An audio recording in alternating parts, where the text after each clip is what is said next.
The president will start telling countries where they stand at midnight tonight. That's in about 4 hours. As for Canada, the White House is already letting them know early, saying that they are getting hit with a 35% tariff, hiked up from 25%. President Trump says, meanwhile, there is this last-minute scramble from other countries trying to get trade deals inked right before the deadline, and saying he didn't do a lot of this during his first term because he was too busy with other stuff.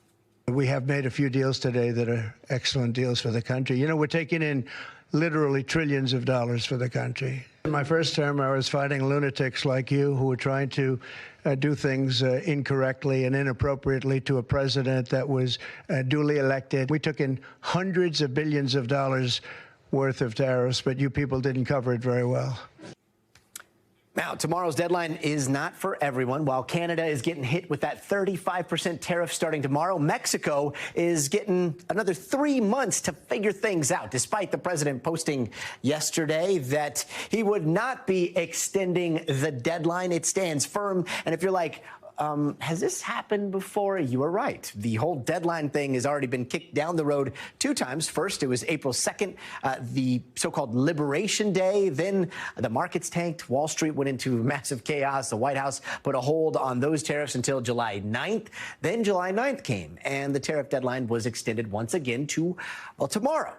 So which countries took advantage of that pause and negotiated trade deals with the United States? Well, these ones right here. You see Japan, 15%, Indonesia, 19%, South Korea, 15%. But there's so much more ahead.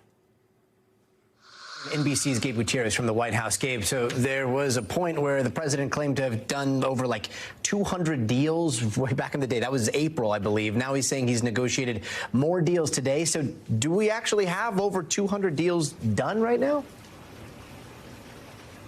No, we don't, Gotti. The U.S. has only struck about 8 trade agreements so far, but the president has been trying to spin it that even if he doesn't sign a deal, he'll be sending countries a letter with their tariff rate, and that, in effect, is the deal. Look, the White House is betting that it has the leverage here and that the U.S. market will be so attractive to these other countries that they'll eventually be motivated to come to the negotiating table, Gotti.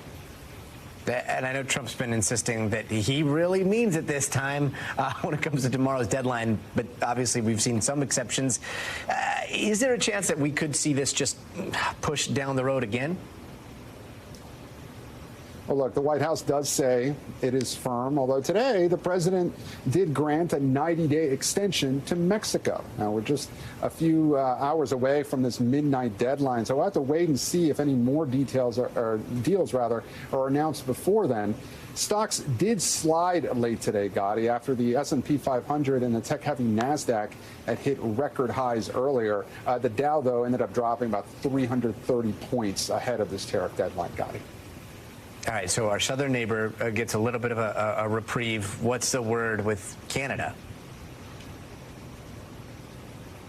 Well, yeah, it is interesting because over the past few days, President Trump had brushed off France and the UK, saying that they would recognize a Palestinian state. Well, Canada's prime minister just said that he would do that. And Trump basically said with the others that they deserve to have their own opinion. But when Mark Carney, the Canadian prime minister, said the same thing, the president today, he posted on social media that it would make it harder to strike a trade deal, apparently trying to use that as leverage. Now, Trump has threatened to impose a 35% tariff on Canada if no deal is reached by midnight. Got it. Oh, yeah, sorry, just to recap that logic. So when the EU countries say that the EU trade deal still goes through, and yet when Canada says it, something totally different.